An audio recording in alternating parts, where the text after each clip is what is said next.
दोस्तों, लंबे समय से हम आपको वर्ल्ड ट्रेड ऑर्गेनाइजेशन में इंडिया के यूरोपियन यूनियन, जापान, ताइवान के साथ चल रहे डिस्प्यूट के बारे में काफी जानकारी दे चुके हैं, लेकिन हाल ही में एक और बहुत बड़ी अपडेट निकलकर सामने आई है। भारत और इन सभी देशों के बीच में चल रहे इस डिस्प्यूट में अब जबरदस्ती चीन और कनाडा अपनी नाक घुसा रहे हैं, लेकिन भारत ने हर किसी के मुंह पर ताला लगा दिया है।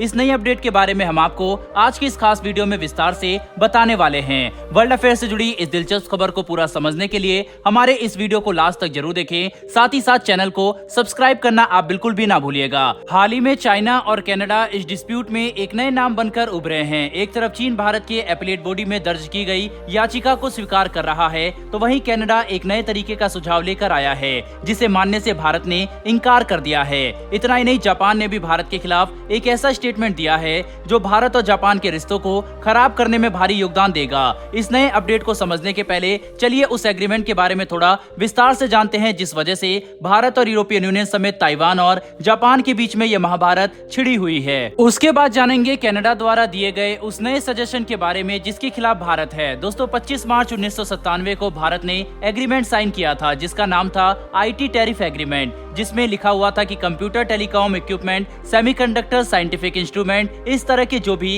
इलेक्ट्रॉनिक आइटम है उन सभी से टैरिफ को पूरी तरीके से हटा दिया जाएगा। यानी कि जीरो कस्टम ड्यूटी पर ये सारे प्रोडक्ट एक देश से दूसरे देश में आएंगे। लेकिन उस दौरान मोबाइल फोन नहीं थे, इसीलिए उसका इस एग्रीमेंट में नाम शामिल नहीं हुआ। लेकिन आज के एडवांस वर्ल्ड में फोन जिसकी डिमांड बढ़ती जा रही है, उस पर भारत अब इम्पोर्ट ड्यूटी लगा रहा है, और इसी बात से परेशान हो चुका है यूरोपियन यूनियन। सपोर्ट के लिए EU अपने साथ साथ ताइवान और जापान को भी इसमें शामिल कर चुका है, ये कहते हुए कि भारत इस एग्रीमेंट को फॉलो नहीं कर रहा। भारत ने आईफोन्स के ऊपर बेसिक कस्टम ड्यूटी लगाई है, जो कि 20% है, और इसके साथ सोशल वेलफेयर सरचार्ज लगाए गए हैं, जिसके रेट 10% है, यानी कि टोटल होता है 22% प्लस 18% GST। इसी के खिलाफ ये मामला 17 अप्रैल को वर्ल्ड ट्रेड ऑर्गेनाइजेशन तक पहुंचा कि भारत जो इम्पोर्ट ड्यूटीज लगा रहा है IT प्रोडक्ट के ऊपर, उसे हटाया जाए, और WTO भारत के खिलाफ फैसला सुनाता है, जिससे भारत वर्ल्ड ट्रेड ऑर्गेनाइजेशन की एपीलेट बॉडी में चैलेंज करता है। लेकिन एपीलेट बॉडी एक अलग समस्या बन चुकी है। जी हाँ, इस बॉडी के जजेस अभी तक अपॉइंट नहीं किए गए हैं। उन्हें US से अपॉइंटमेंट करने वाला था, लेकिन US जजेस के अपॉइंटमेंट में अड़चने डाल रहा है। स्क्रीन पर आप एक आर्टिकल देख सकते हैं,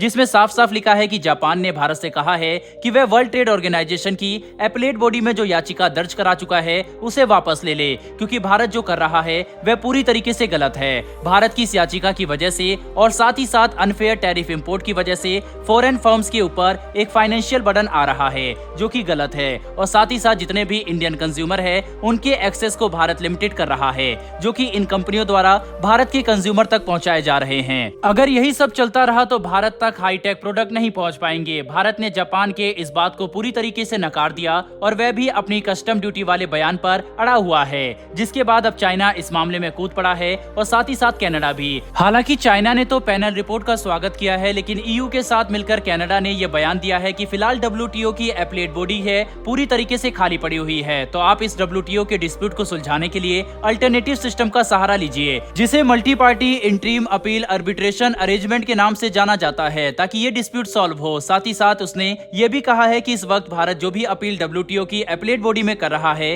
वो पूरी तरीके से अपील इनटू द वॉइड है। इसका मतलब होता है कि याचिका पूरी तरीके से हवा में है। इस डिस्प्यूट का समाधान एक ऐसे ब्लॉक होल से मांगा जा रहा है जिसका रिजल्ट कब आएगा किसी को भी पता नहीं है, लेकिन भारत ने किसी और अल्टरनेटिव सिस्टम को यूज करने से साफ इनकार कर दिया है। भारत ने साफ साफ कहा है कि हम वर्ल्ड ट्रेड ऑर्गेनाइजेशन को इस तरह से कमजोर पड़ने नहीं देंगे। हमारा जो राइट है, जो हक है, वो हमें वर्ल्ड ट्रेड ऑर्गेनाइजेशन ने दिया है, इसीलिए हम सवाल भी वही करेंगे, और जवाब जो वर्ल्ड ट्रेड ऑर्गेनाइजेशन की एपीलेट बॉडी देगी उसे स्वीकार किया जाएगा। अब ऐसे में इस डिसीजन को आने में कितना लंबा समय लगता है ये तो आने वाला वक्त ही बताएगा। लेकिन दोस्तों, आप क्या कहेंगे? भारत फोन के ऊपर और नए नए इलेक्ट्रॉनिक डिवाइसेस पर जो कस्टम ड्यूटी लगाने के लिए जिद पर अड़ा हुआ है वह सही है या फिर नहीं, या फिर उसे वर्ल्ड ट्रेड ऑर्गेनाइजेशन की बात को मानकर इन टैरिफ को हटा देना चाहिए? हमें अपने विचार कमेंट बॉक्स में लिखकर जरूर बताइएगा। साथ ही हमारी आने वाली डेली डिफेंस और वर्ल्ड अफेयर से जुड़ी इस तरह की वीडियो के लिए हमारे चैनल को यहाँ से सब्सक्राइब कर लें। फिर मिलेंगे ऐसी एक नई वीडियो के साथ। धन्यवाद। जय हिंद।